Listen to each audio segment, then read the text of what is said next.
boom, coming in hot, Chinchy. I made it happen. Whoa. I just yelled boom in the airport, and 5 people just looked at me. That's not good. Yes. That's not good. That's a true story. I yelled boom. I looked to my right. 5 people, Oh my God. old ladies looked at me like, you just might get arrested right now. Yes. So, all right. So Casey's at the airport. We were setting up today. Oh God, it's early in the morning for me, and I was so tired. But then I just start laughing every time. 2 things that happen. We're setting up. I get a text. The Lambooski text every morning when he's on a show is the best. This one says, "I'm foaming at the mouth." And then as I'm like running around trying to like turn my lights on and stuff, what did you say, Lambooski, about the ladies in the Mercedes? What to Casey? Ladies, my Mercedes holds 2 in the back, like holds 4 in the back, 2 if you're fat. It's a biggie line, you know? Okay. All right, Case, Biggie take it away. Representing. That's my take in the beginning. Only like Lambooski can bring us in, man. Well, dude, it's that Jersey. It's that Jersey upbringing. Yeah. Yeah. Well, I think the first thing we got to go to is how about the Phillies shot out of a cannon last night, got into Philly, game 3 after the rain delay, and McCullers had no shot. Bryce Harper just leading the charge, 2-run bomb. Looked like the bank was going to come down. And then all of a sudden it was a barrage. Alec Boehm goes deep. Schwarber goes deep dead center. Marsh goes deep. I mean, it was incredible. Did you see Schwarber's bomb? That thing was launched. Dude. And he kind of went down to a knee. He knew how far it was hit. Yeah, it was like Reggie Jackson style. That was awesome. Oh, my God. Dude, nothing like Philly. In Philly. Yes. Watch those guys. And that place go crazy. Bryce, you got to love it. From like top to bottom, ever since they expanded the playoffs, I don't know if anybody's had a better, from like the first DS series through the World Series. Bryce Harper is freaking awesome. Like, he's just awesome. It's incredible. You know what's amazing about Bryce is like when he came back after the injury to his thumb or whatever, his wrist or whatever, he broke his. Wow, when he came back from that, remember he wasn't hit with any power, and I was like, "Oh man, Bryce Harper's back. He's not really hit with any power. He's kind of grinded. Now he's got 6 bombs this postseason. Yes, it seems like he hits a bomb every night, or a big double, or just a big hit, and it's incredible. And like I said, if you're a baseball fan, like we are baseball fans, Bryce Harper's must-see TV. He always has been. Now it's must-see TV in the World Series. Getting to see him do what he's doing, it's incredible. And and you guys know, when you guys are watching, the fans in Philly have embraced him so much, and he's embraced them. They go nuts for him. It's incredible. Yeah, Boo, what'd you think of the game? It's like you said earlier, Chinch, on one of the other podcasts. It's like Bryce Harper, we forget because, again, of the injury and maybe some of these young superstars that came out recently. It's like, oh, man, Bryce Harper, we take it for granted. Well, Bryce was spewing a little bit when he was hurt. People tend to forget about him. And, just what he's doing, like you said, Case, it's must-see TV. Like, he's getting big hit after big hit. They're not just, okay, we're up 6-0 or we're down 7-2 and you hit a home run in the 8th inning. It's like, well, they're all important hits. And, like we said, Philadelphia, man, when they're playing well and that stadium is rocking, man, that's a great place to be. Did you just say people seem to forget about it? Yeah. Segue. All right, let's go. Let's get into some foosball. Yeah, so, dude, absolute huge weekend. The week 8, right? Week 8, we're dominating. Mm-hmm. Boo, bring us back, bro. Give us some of your recaps. What'd you see in week 8? And, where's the Lambooski's mind going for these last 3 days? Man, this week was an interesting week with so many facets. I mean, obviously we got trades, gentlemen, not only in fantasy leagues, but we got trades in the NFL with the deadline yesterday. And so I guess I would say the first observation is Christian McCaffrey over to the San Francisco 49ers. I mean, obviously it caught headlines, and, the first week he played, got about 10, 15, plays in the game, a few touches. And then last week, you kind of saw with a Kyle Shanahan offense, the way that guy designs plays, the way he can do things within the run game. And then you throw Christian McCaffrey there with his skill set. It's like a match made in heaven. And usually when they talk about, oh, my goodness, don't give up the farm or don't draft a running back in the first round. I think you could look at Christian McCaffrey. I think we can all say we haven't seen a dude like this with this type of skill set. When healthy, when healthy, no doubt about it. I mean, the health is obviously going to be it. But when you look at him when he's playing and you look at the design of what a Kyle Shanahan offense does to you, and now the ability, okay, he usually just had running backs that could run the ball, and it was fine. I mean, you look at Raheem Mostert, you look at Jeff Wilson Jr., you look at Elijah Mitchell, like you go back to Denver with his father. They just make running backs household names. I got a question, Boo, because Debo didn't play last week. He's back. Does McCaffrey? I think I know the answer because you keep talking about Shanahan and how smart he is as a coordinator. But does this hurt Debo? Or are you still okay? You think Debo's still in his elite realm with McCaffrey there?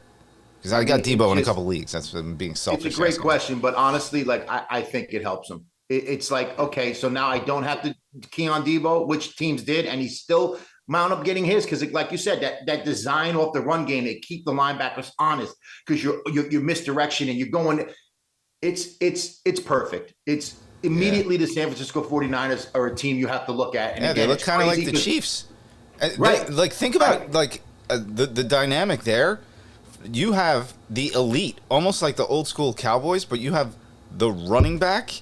You have the wide receiver, and you have the tight end, and your quarterback's playing his ass off, by the way. Oh, and Trent Williams is the best tackle in football. Let's not forget about that. It doesn't happen without Hyman. See, Lambooski knows all the tackles and stuff, too. Yeah, I'm just really, intrigued by what they did and what they look like. The second, observation was that scoring was a little bit up this week for the first time. And again, it's weird because if you looked at a lot of the fantasy teams that I was on in the leagues, a lot of teams that were like bottom feeders had themselves a good week this week. It was just a weird combination of guys that depending on draft rounds and where guys kind of the average pick was, guys just came out this week and scored. So it was just a crazy high scoring week. And like I said, a lot of those teams that were near the bottom probably wound up got themselves a victory this week. And so again, overall, the scoring was just up. A lot of guys with lots of scoring in fantasy this week. That was the second. Hey, I'm sorry, I'm going to interrupt again real quick. Yeah. Case, I didn't tell you this. I showed Boo.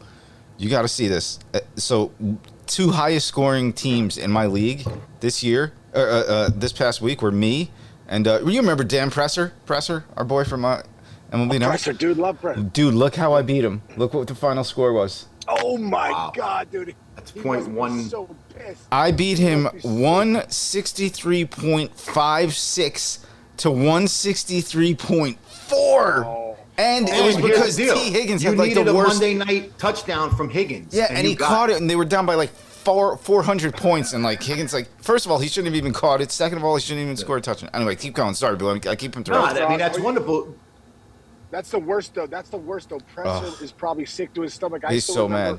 Boo, you remember that one time Brett Favre, he needed half a yard or something? We lost by 0.3 points for, big money at the end of the year, a couple years ago?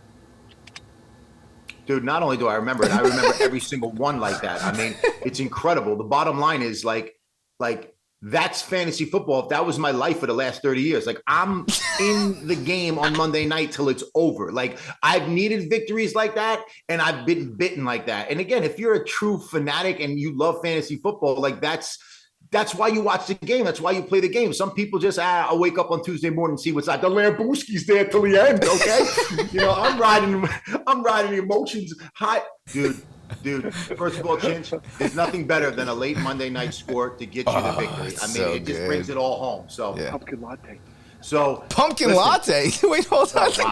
I heard it. I'm gonna act like I didn't hear that. Right? Wait a minute, big 6'2", 250. Give me a pumpkin latte. Who doesn't want a pumpkin latte? That sounds really good, actually. It does sound good. Once in a while, all right, wait. We're taking it.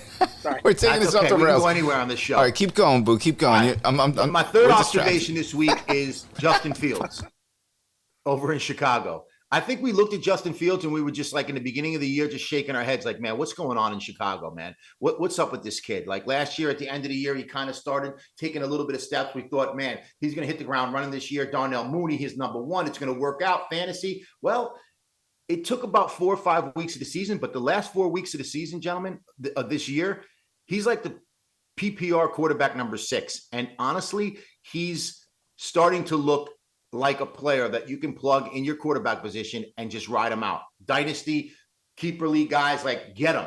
Yeah. Get him, because I think next year. And they just traded for a wide receiver yesterday. Yep. And one quick 33rd team shout out, Dave Wanstead, Yinzer. He's been following him all year, and he's been pissed all year. He's like, I can't figure out. They haven't done enough with him for me to say if he's a good quarterback or if he's not. And I agree. I agree but with then him 100%. after last week, Wanstead came on and he was like, I want Fields. He's the best. Wanstead basically like apologized to their offensive coordinator because he's like, you figured it out. Designed runs for a quarterback. Yeah. Yes. Well, dude, my notes. Using his feet with more design runs. So that's the end of my notes that you just said. So like the fact that he's doing that and they figured that out, like give them credit. I'm a little upset it took them 4 weeks, but like the last 4 weeks it's turning around. You know, they made some serious trades with Quinn and Roquan Smith to get some draft capital. They traded for Claypool. So now their investment is in him. Obviously, you want to have a defense too, but you know that you need a quarterback in this league to be successful. I think they found one. I'm really happy. I love the kid's demeanor. Case, you would love him. On the sideline, if you ever really knew and looked at Justin Fields, big time breathe, big time like meditation, big time into like slowing himself down. Case, man, breakthrough, slow it down. Right. I'm telling you, it's a beautiful thing. So Justin Fields, a guy that you got to appreciate. And you want to say something, Case? No, I just want to say, nothing like I think of Patrick Mahomes last year. They talked about the Super Bowl. His heart rate on the Whoop watch or whatever was like lower than what a normal person would be walking. And I just when I think of Fields and these quarterbacks, the breath connects you to your body. I mean, it's the bottom line. It is able to take your mind and put you in a certain place, get your heart rate lower. So when you talk about elite quarterbacks like Mahomes, and you're starting to see Fields and these guys, like, hey, at the end of the day, to be an elite player at the professional level, that breath is the most important thing for you to control the anxiety and the stress of the game. I just think it's a cool thing you're talking about Fields, and it just makes me think of Mahomes back to that Super Bowl. No doubt about it. Why he dominated. No doubt about it. That's a great nugget there, Case. And listen, the last observation I have is, gentlemen, we're halfway through the season now, week 8, close, because again they added a 17th game, and now they are who we thought they were. Like teams are now like who we thought they were. And again, these trades that just were made, we'll see how it helps certain teams. We'll see what it does to other teams that basically, traded certain guys away that were actually good playmakers for them. So we kind of have the bulk of the season now to make really, really good observations of, hey, who are the real contenders and who are the pretenders moving forward. So again, that's really where I'm at with the week 8 observations, gentlemen. Nice. All right. Awesome, bro.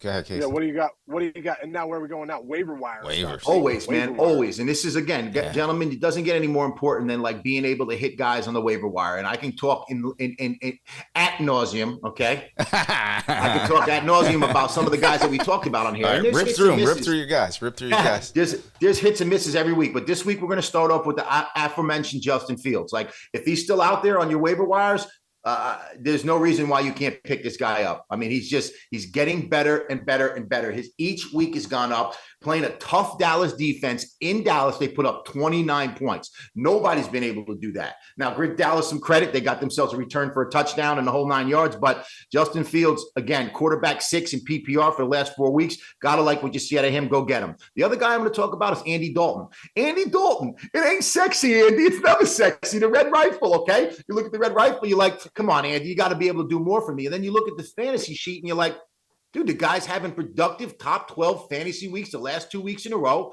You hear about this, Jameson Winston coming back, and it's like Allen over there, the head coach in New Orleans, is like, what are you talking about? We're winning football games. We just stomped out, Vegas 24-0. Dalton had a great game. Hey, slow down, everybody. Take a look at Andy Dalton. He doesn't even have Michael Thomas or Jarvis Landry in the lineup. He's doing this with the B team, okay? And he's thrown for 200-something yards and 2 touchdowns. Andy Dalton, again, you're streaming, you got bye weeks, you got, you got hurt, you're scuffling. Yep. Think about Mr. Andy Dalton. And they're doing more pass plays. They're doing more pass plays with Kamara. You saw it there. Kamara, remember that name. Remember you said that. I got something for you with Kamara. Casey's doing push-ups. Casey's doing push-ups in the airport. Keep going. Sorry, just keep going. Hey, whatever it takes, man. Case. Get that blood flowing. Okay, that's right. Running back position now. Rachaad White down in Tampa Bay. All right, kind of like a sexy name in the beginning of the year, but we knew Leonard Fournette is still there, playoff Lenny, and they like Lenny. And Lenny is a hard runner, and I think they want to establish that ground game and that hard pound game, but it just hasn't happened because of that offensive line. So you got Rachaad White steps into the picture the last couple of weeks when they haven't really run the ball with success. And he kind of has that eye test burst where it's like, wow, he's got a little bit of burst to him, obviously more than Lenny. And he can catch the ball in the backfield. So you look at those two things where Tom likes to dump the ball off if he's in trouble, this, that, and the other thing. So again, moving forward, Rachaad White is somebody you got to keep an eye on. Hey, and you never know with Tampa. It might get so bad this year that they just like, listen, Tom, Lenny, take a back seat. It is what it is. And we'll just get this young kid out and see what he's got. So again, not only is he great as a handcuff right now, he's also great for kind of coming down the pike here and maybe seeing, hey, he gets really with the majority of the carries. Right now, I think it's going to be a little bit more of Lenny and maybe 70% and Rachaad White 30%. Maybe you get to a split before the end of the year. For other fantasy managers that dropped Mr. Kenyon Drake because you thought Gus Edwards was coming, well, here comes Gus with the hammy, and here comes Kenyon Drake back in the game. And you talked about him last week. You talked about him last week, Drake. You talked about keep him on your team, right? Keep him on your team. You don't know what's going to happen. You got Gus. He's coming from the injury. Dobbins is still hurt. Like, don't drop Drake. He looks good running the football, and they want to run the football in Baltimore. So it's like you don't want to drop guys like that, but I'm sure some guys did. I looked at droppables, and I'm like, there goes Kenyon Drake. Gus Edwards, the sexy new toy. But, you know, Gus doesn't really receive out of the backfield. He doesn't catch many balls. He's definitely a downhill guy, which they like. So there's room for Drake. And then when you're dealing with a hamstring injury, Drake's right back to the number one. Any number one on any team at this point that's available on the waiver wire, you need to scoop up. It's that simple. All right. The third running back that I want to talk about, and again, it breaks my heart to even say this, but it's Jaylen Warren. Jaylen Warren is still out there. He should be handcuffed for all Najee Harris, owners at this point, but he's not. I've seen him out there, and he just looks better than Najee Harris when the Steelers play football, and it's unfathomable for me to think because. Don't do it, Columbia. Don't do it. Okay, I said it. I might have fumbled the word, but I know it's the right word. All right? Okay. It's unfathomable because Najee's a first-round draft pick and Jaylen Warren is an undrafted free agent. So you go back to that discussion of running back where it's like, well, how do we value the running back? Because you look at somebody like Christian McCaffrey and we know there's nobody like him. Well, he was a first-round draft pick. And you look at some of these other guys like Dameon Pierce, like Jaylen Warren. They're late round guys that are great running backs. So it's like, I don't know what's going on with Najee.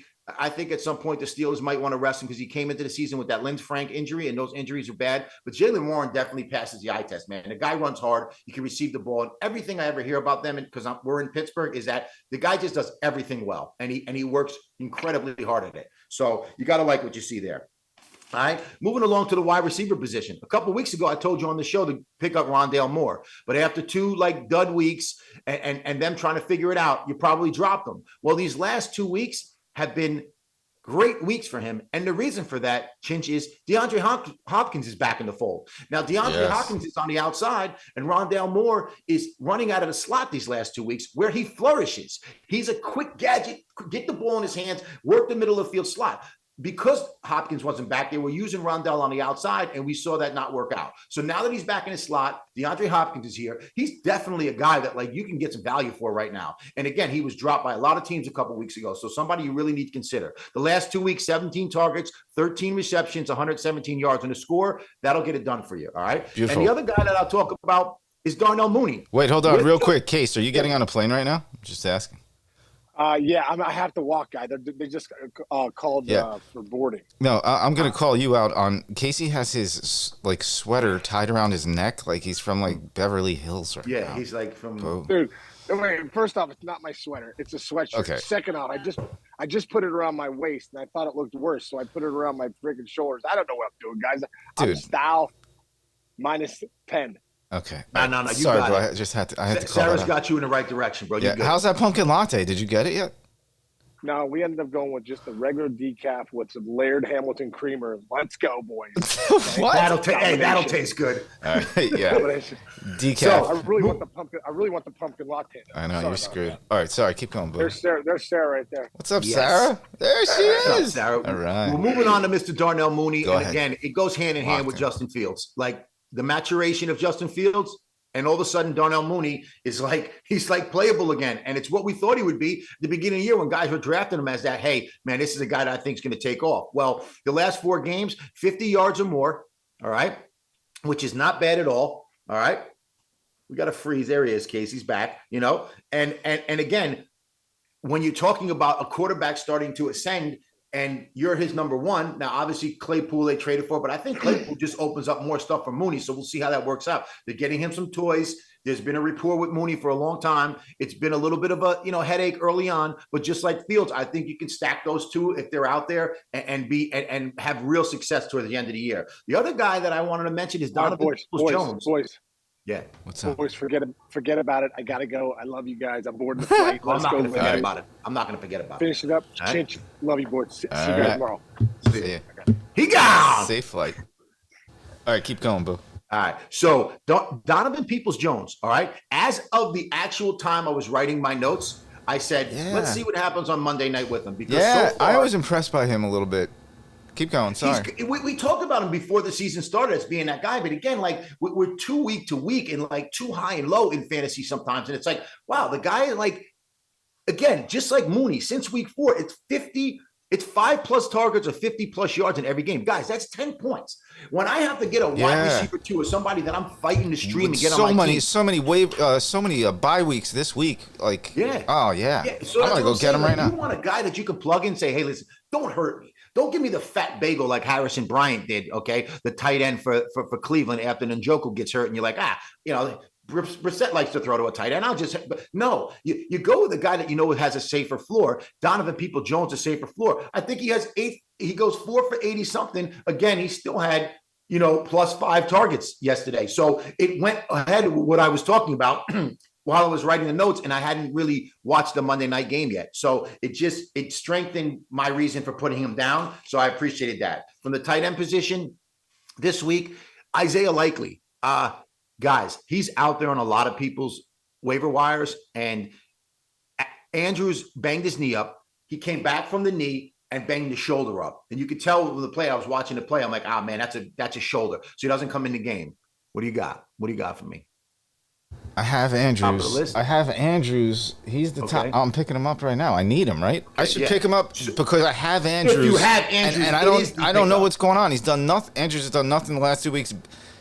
Leg, shoulder, leg. What the fuck? Yeah. Sorry, keep going. So you take Likely. Now, the dangerous part about having Likely, if it's your only tight end option this week, is that it's a Monday night game. You can't go in there saying, but again, even with, you know, Andrews, he's a huge handcuff if you have Andrews right now. I'm still okay with him because I still think he's going to get some receptions, even if Andrews starts. If Andrews starts, that means he's just toughing it out. He's not going to get a lot of practice time. You know how I feel about guys that don't practice and then all of a sudden they start. It's like they're never really involved in the game plan. Likely will be involved in practice this week. He is a good tight end right now. Yeah, okay. Wait, help me with this. So I got to drop somebody, and this is a weird one. I've been hanging on to this guy all. Should I drop Julio Jones? Yes. Or Hardman for Casey? Say no. You don't like Jones. He's done. He's not doing it for you. He's hurt, and then he tries to get on the field, and he's hurt again, and they're trying to hold him out like he's a waste of space on your roster right now. All right, good stuff. Thank you. Keep going. All right, you're welcome. Be decisive, Chen. Yes. You got to go with it and just live. We're going to talk about a trade I made before this is over, where decisiveness was at the premium. Right. So defense. Let's go right to defense. Stream, people. It's been the way of the walk for years with defenses. It's why I tell you when you draft them, it does not matter. You shouldn't even draft them if you don't have to. If you can pick up somebody in the waiver wire before the season starts. I mean, this week, to me, and the last week, I picked up the Vikings last week, and they did fine for me. You know, again, the Cardinals scored a lot of points on them, but they got some picks. They got some turnovers. They're getting like 4 sacks a game. They get after the quarterback. And this week, they're going to Washington, where Taylor Heineke has thrown 3 interceptions 3 straight weeks in a row, and 2 of them have been to the house for touchdowns. You look at that, you're like, okay, Minnesota, you're a good streaming option. Again, there are other options out there. Just look at teams that just play offenses that are just statistically not good. There's your stream, all right, if you need one. So don't overthink it. This week, I like the Vikings. You know, they're a really good defense, better than people think. And like I said, they get after the quarterback. They must be one of the top teams in the league in sacks. And anytime you can get those points like that, you know, you'll take it. All right? Yeah. So are we here yet? Are we there yet? Oh, yeah. Oh, yeah, bro. You know we're here. Wait, you know we're here. Ladies and gentlemen, let me confirm with you. All right, there's something called forget about it. Let's do All it. right. And some of you that just don't know, and shame on you if you don't, you were on two sides of the spectrum here. You had a terrible week, you're a dud, forget about it. You had a great week, you're a stud, forget about it, baby. So we get excited, we go low, we go all over the spectrum, right? So we like to get these duds out of the way first. So this one up real quick. At the beginning of the season, I would have never, ever thought that in this second, we be mentioning these two guys, but this is a package deal in the beginning. And I'm looking at you, Derek Carr and Mr. Davante Adams. I mean, wah, wah, wah. Whoa, they go into New Orleans after a bye, and you're like, all right, come on, figure some things out, come out. I got a number one receiver, Davante Adams, one of the best route runners in the game, blah, blah, blah. Derek, you were 23 of 39 for 173 yards, no touchdowns. A whopping 2+ points from your starting quarterback. Forget about it. Forget about it, Chinch. That's not going to get it done. No. Your pal on the other side, when you throw for 39 times and you complete 23 balls, not for a lot of yards, but you figure some of those are going to Davante, right? Mm-hmm. Get this. Davante Adams caught 1 catch, 3 yards. Forget about it, Chinch. Unbelievable. That is disgusting. Horrible. Ridiculous. I can't even believe it. You got to forget about the whole thing. You got to move on. How about Aaron Rodgers is devastated right now, and Adams is devastated right now. You should have stayed with your team, bro. You guys had Antonio Brown, Ben Roethlisberger. I mean, we can go back to like these. Be careful what you wish for. Mm-hmm. Be careful what you wish for. It never works out like that. Good point. Keep going, son. All right. So next up on this side of the tracks is none other than Danny Dimes. Daniel Jones. Oh, Danny, you were such a priority pickup last week. Everybody was in love with you. Hey, we even mentioned you on this show. You can get it done with your legs. You're so good. Okay, you go up to Seattle. And Brian Daboll, you're the coach of the year, blah, blah, blah. Well, what about Pete Carroll? He's like, guys, I don't have Danny Dimes, who's supposed to be better. I got Geno Smith. Look at me. I got a running back that gets hurt first week. Danny Dimes, this is what you did for me. You were 17 of 31. For 176 yards. You had your 6 little carries for 20 yards. Guess what? That ain't cutting it. Forget about it. Forget about it. And a horrible loss in real life. Horrible loss. Not good enough. Forget about it. Out in Seattle, you got swallowed up. Go back home to New York. Forget about it. All right? The last dud in this segment, it hurts me to say this, but Mr. Brian Robinson Jr. Mr. Brian Robinson Jr., you were ascending, my friend. You were starting to get the bulk of the carries in Washington. Your carries went from 9 to 17 touches to 22 touches. And then last week, I need you, baby. So I'm like, let's go. Get to 25 this week. 8 carries, 20 yards. Forget about it. Just absolutely forget about it. Brian Robinson, you're losing touches to Antonio Gibson. Somehow he's back in the mix. I hope this is not the thing going forward because I need you. I really need you to get some carries because, again, in Case and I's league, you get points for carries. So I was like, I don't care if you're involved in the receiving game at all. I just don't need you to lay any duds for me. Well, 8 carries, 20 yards. Forget about it. All right. Moving on, Jeff. Let's go to a section that we really get excited for. Now right? I'm excited. And so, let's get rid of those duds and let's get into some studs. All right. And this first stud right now, Chinch, and I'm starting to move. I'm starting to rock again. Rain Man style. Okay. Rain Man style. Starting to rock. The bottom line is this. All right. Charlie Babbitt. Okay. Never hurt the baby. All right. Hot water burn baby. All right. Listen. First off is a guy that's near and dear to my heart this week. And it's none other than Mr. King Henry. Derek Henry. Ooh. Chinch, you know my love for this guy and how I spoke about this guy. Now, again, know your scoring system because I said this from the very beginning. Do you know who the number 1 scorer in fantasy is for Case and I's 2 big leagues? Who's that? It's Derek Henry after this week. A 50 burger last week because let's not forget the carries that get you a point. 0.25 for each carry. He scored 50 points last week, all right? Let's talk about this, all right? He goes for 219 yards on the ground and 2 scores. Guys, he tied some of the best in the game, Walter Payton, and for 200-yard games this past week. And, oh, by the way, he's still playing. You know what I mean? So I think at one point he'll have that record by himself. Dude, he looked like... Forget about it! I said to somebody... Forget about it, Derek. You're a king. king. I said it You're to my somebody guy. the other day. I said, he looked like, you know, the 7th grader who like matures really fast and is like 5'9", playing in the Pee Wee League, and he's just running everybody over. That's what he looked like. He actually looked like on an NFL football field with no quarterback. With no quarterback. They had no That's what I was going to say. game. He had a rookie quarterback that completed 6 passes. He went down to Texas where he dominates them all the time. So you got to figure the Texans, I mean, their whole offseason should be like, guys, let's try to limit what this guy can do to us. The whole state of Texas knew that he was getting the ball, and they couldn't stop him. And it was almost like the rugby game where it's like they know he's running it. They run it to the left. It's like 2 or 3 yards, and then it's like a scrum, and then you get up, and you're like, he just got 5 more yards. Yes. He just got 6 more yards because he's a man-child. Good example. I just love watching Derrick Henry. It's just one of my favorite things to do in football, just to see how he does it against the odds, against like other people's wills. You know, Mike Vrabel he just buys into it. It's just the way it happens down there. It's incredible. Now, I do think Sunday night's game against Kansas City, I think they're okay up front and they'll limit him. But like, you can limit him, but like, go ahead, sit back, forget it. 25 carries, 100 yards. It's the floor. I love it. I just can't stop praising this guy. And again, you know, sexy guys like DeAndre Swift and Justin Jefferson and all these guys that come up. And here's Derek saying, guys, do you watch football? Do you get what I do every year? That I'm guaranteed 25 touches, and in fantasy, I need touches. He's incredible, and I sit back at 8th or 3rd or even 2nd. And I told you if you wanted to draft him first, I said I have absolutely no problem with it because his body of work is incredible. But yet Jonathan Taylor had 1 year, and everybody's like, he's the consensus #1 over for what? What? Look what's going on in Indianapolis this year. Where's Jonathan Taylor been? It's obsolete right now. And it's sad because I think he's super talented, but like teams change every year and you just got to deal with that. All right. So you know what, Mr. Henry, forget about it. You're the man. All right. I'm sorry. All right. Okay. Moving over to our next stud is this one hurts. Mr. A.J. Brown. Chinch.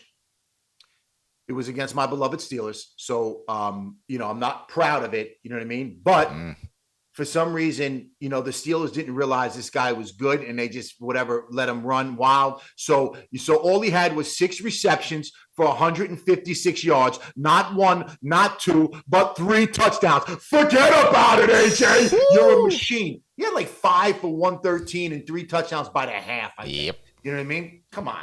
That's just ridiculous. Hey, Mike Tomlin, you're a defensive guy. You came in, you were a defensive backs coach. You were a defensive coordinator, Minnesota Vikings. Like, do you not know that A.J. Brown is their #1 receiver and that he might get the ball? It looked like he was running around free. I don't get it, but it hurts. But I'll tell you what, A.J. Brown, forget about it. You're a stud, all right? We're watching you, all right?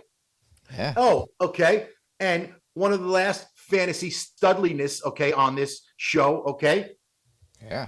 And if I didn't raise, you know, again, I know that I talked about him earlier, but we won't get in depth about him. But there was Christian McCaffrey had an unbelievable week, the trifecta, the running touchdown, the throwing touchdown, the receiving touchdown. First time since LaDainian Tomlinson did something like that. Yeah, exactly. And then you get some honorable mention in Deontay Foreman and Tony Pollard. Those guys had incredible weeks this week. They could have made this segment, but they didn't because I told you earlier that I had a guy for you. And that's your boy, Mr. Alvin Kamara, baby. Forget about it, Alvin. You're the man. You're back. Okay? You know you had shares of Alvin. A lot of people have been waiting these last 2 weeks. It's starting to look like Alvin Kamara right now, man. So if you were able to tread water and stay within the top half, top third of your fantasy leagues, you're really liking what you see. Or if you traded from, you were a buy low guy and you were thinking ahead. You traded for him. Listen, we've been waiting for this, and check this out. 18 rushes for 62 yards and a touchdown. Nothing to get overly excited about. But when you look at the 9 receptions for 96 yards and 2 TDs, you go, forget about it, Alvin. You're the man.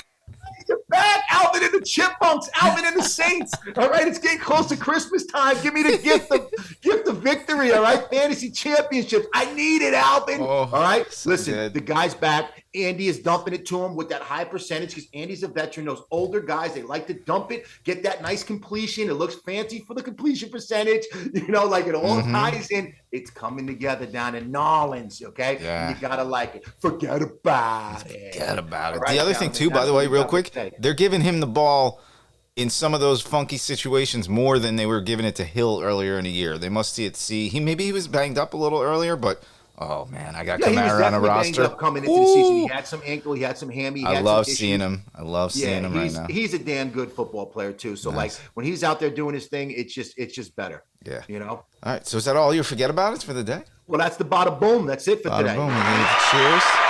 All right. So there's this one thing I texted you last night. I'm like, dude, look at this. Now, Casey had a different reaction than me. Okay, so let's not worry about what Casey's reaction. Yeah, that's okay? a good point. I love the guy, but I know. mean, come on. Yeah, he's not. He's not. He's in baseball mode. Yeah, that's true. Yeah, that's true. It's a World Series. So, I lost Brees Hall last week, killing me because I had the combo. I had Saquon Barkley and Brees Hall as my running backs.